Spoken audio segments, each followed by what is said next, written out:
கர்த்தருடைய பரிசுத்த நாமத்திற்கு மகிமுண்டாகட்டும். ஆண்டவராகிய இயேசு கிறிஸ்துவின் நாமத்தினால் அன்பு கர்த்தருடைய பிள்ளைகளாகிய தங்கள் அனைவருக்கும் ஸ்வீட் ஊழியத்தின் சார்பாக வாழ்த்துக்களையும் ஸ்தோத்திரங்களையும் தெரிவித்துக் கொள்கின்றேன்.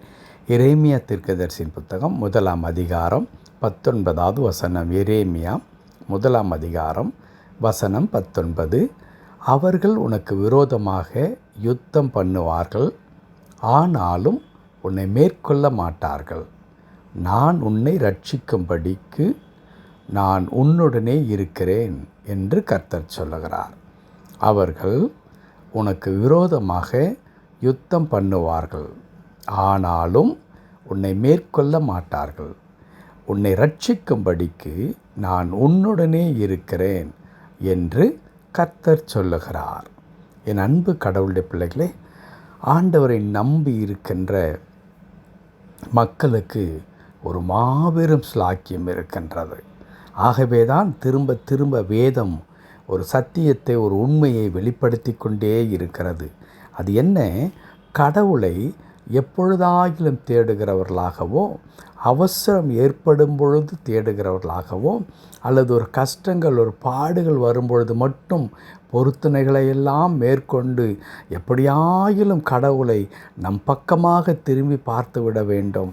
அவருடைய இருதயத்தை நம் பக்கமாக திருப்பி நமக்கு இருக்கிறதான இந்த கஷ்டத்திலிருந்து கடவுள் நமக்கு விடுதலை கொடுத்து விட வேண்டும் என்பதற்காக ஆண்டவருடைய மனதையே குளிர பண்ணுகின்ற, அல்லது ஆண்டவரே மெய்மறந்து போகின்ற அளவிற்கு நாம் என்ன செய்வோம்? பொருத்தனைகள் என்கிற பேரில் அநேக காரியங்களை நாம் சொல்லிக்கொண்டே இருப்போம்.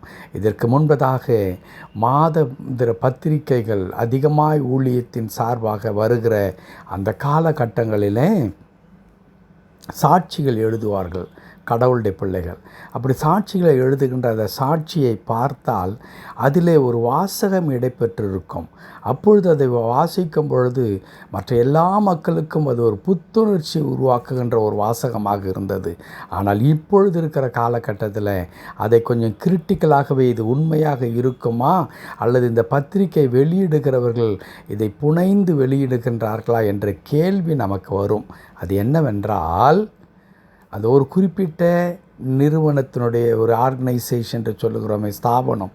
அந்த ஸ்தாபனம் வெளியிடுகிற அந்த பத்திரிகையிலே ஒருவர் இப்படியாய் ஆண்டவரிடத்தில் பொருத்தனை பண்ணி ஜெபித்ததாக அங்கே சாட்சி எழுதியிருப்பார்கள். என்னவென்று சொல்லி, ஆண்டவரே எனக்கு அரசாங்க வேலை கிடைத்தால், ஆண்டவரே எனக்கு திருமணமானால், குழந்தை பாக்கியம் கிடைத்தால், அல்லது இப்படி அவர்களுக்கு என்ன தேவைகள் இருக்கிறதோ அதை நீர் கொடுத்து விட்டால் இந்த குறிப்பிட்ட ஸ்தாபனத்தில் இருக்கின்ற இந்த பத்திரிகையில் நான் சாட்சி எழுதுவேன் என்று அவர்கள் ஜெபித்ததாகவும், கடவுள் அதன்படியே அற்புதத்தை செய்ததாகவும், அவர்கள் அந்த புத்தகத்தில் சாட்சி, பத்திரிகையில் சாட்சி எழுதுவதாகவும் குறிப்பிட்டிருப்பார்கள். அந்த காலத்தில் அப்படியா, இந்த பத்திரிகையில் சாட்சி எழுதுவேன் என்று சொல்லிவிட்டால் ஆண்டவர் அதை கேட்டு நமக்கு அற்புதம் செய்து விடுவார், நாமும் அப்படி செய்வோம் என்ற எண்ணம் தோன்றும். ஆனால் இன்றைக்கு அப்படி கடவுளுடைய பிள்ளைகள் வேதத்தை ஆழமாக வாசிக்கும் பொழுது அதை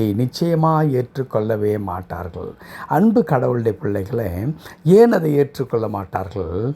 வேதம் கடவுளை நம்புக வேண்டும் என்று சொல்லி கொடுத்து கொண்டே இருக்கிறதே தவிர, நம்முடைய முழுமையான நம்பிக்கை, நம்முடைய பற்று யார் மீது இருக்க வேண்டும்? கடவுள் மீது மட்டுமே இருக்க வேண்டும் என்பதை வேதம் சொல்லி கொடுத்து கொண்டே இருக்கிறார்கள். அதற்கு சான்றாகத்தான் இந்த காலை நேரத்தில் கூட ஒரு வசனத்தை உங்கள் முன்பதாக பரிசுத்த ஆவியானவர் வைக்கும்படியாக எனக்கு உதவி செய்திருக்கின்றார். அது என்ன? அவர்கள் உனக்கு விரோதமாக யுத்தம் பண்ணுவார்கள். அப்படி என்றால் பிரச்சனைகள், போராட்டங்கள் நம்மை எதிர்கொண்டு வருவது தவிர்க்க முடியாத ஒன்று. ஆனால் சிறப்பு என்ன? நான் இந்த வார்த்தையை துவங்கும் பொழுதே நான் சொன்னேன், கடவுளை நம்பி இருக்கிற பிள்ளைகளுக்கு ஒரு மாபெரும் ஸ்லாக்கியம் இருக்கிறது, பாக்கியம் இருக்கிறது. அது என்ன? ஆண்டவர் சொல்லுகிறார், உனக்கு விரோதமாக அவர்கள் புறப்பட்டு வரலாம், யுத்தம் பண்ணலாம், ஆனாலும், ரொம்ப தீர்க்கமாக இந்த வார்த்தை சொல்லுகிறது, ஆனாலும் உன்னை மேற்கொள்ள மாட்டார்கள். கர்த்தருடைய பரிசுத்த நாமத்திற்கு மகிமுண்டாகும். அவர்கள் உன்னை மேற்கொள்ள மாட்டார்கள். ஏன் அவர்கள் மேற்கொள்ள மாட்டார்கள்? நீ அவ்வளோ பராக்கிரமசாலியா? இல்லவே இல்லை. ஆண்டவரே இந்த காரணத்தை சொல்கிறார், உன்னை ரட்சிக்கும்படி நான் உன்னுடனே இருக்கிறேன். ஆண்டவருடைய நாமம் மகிமைப்படட்டும். ஏன் அவர்கள் ஜெயிக்க முடியாது? நம்மீது யுத்தம் பண்ணுகிறார்கள் தான், நம்மை நிர்மூலமாக்க நினைக்கிறார்கள் தான், நம்மை மனமடிவாக்குகிறார்கள் தான். ஆனால் அவர்கள் மேற்கொள்ள முடியாது, அவர்கள் ஜெயிக்க முடியாது, அவர் வெற்றி பெற முடியாது. காரணம் என்ன? உன்னை ரட்சிக்கும்படி நான் உன்னுடனே இருக்கிறேன். அதனால தான் சொன்னேன், நீங்களும் நானும் பாக்கியவான்கள். கடவுள் நம் பட்சத்தில் நம் கூட இருந்து நமக்காக யுத்தம் பண்ணுகிறவராய், நம்மை ரட்சிக்கிறவராய், நம்மை விடுவிக்கிறவராய், நம்மை தூக்கி எடுக்கிறவராய், நமக்கு உதவி செய்கிறவராய் நம்முடைய ஆண்டவர் நம் கூட இருக்கிறார். அன்பு கடவுளுடைய பிள்ளைகளே, இந்த காலை நேரத்தில் இந்த வார்த்தையை நீங்கள் இன்னொரு முறை வாசித்து உள்ளத்தில் நிறுத்தி கொள்ளுங்கள். உங்களை ரட்சிக்கும்படி, உங்களை காப்பாற்றும்படி கடவுள் உங்கள் கூட இருக்கிறார். ஒருவேளை வியாதி உங்களுக்கு விரோதமாய் செயல்படலாம். பிசாசானவன் பல விதங்களில் உங்களுக்கு விரோதமாக அநேக காரியங்களை கொண்டு வரலாம். அவர்கள் மேற்கொள்ள மாட்டார்கள். ஜெபிக்கலாமா? கிருபை நிறைந்த நல்ல ஆண்டவரை உம்மை துதிக்கிறோம், உமக்கு நன்றி செலுத்துகிறோம். எங்கள் ஆண்டவர் எங்களோடு கூட இருந்த அற்புதத்தை செய்ய தோத்திரம். பிசாசானவன் எங்களை பயமுறுத்தலாம், ஆனால் வெற்றி எங்களுடையது.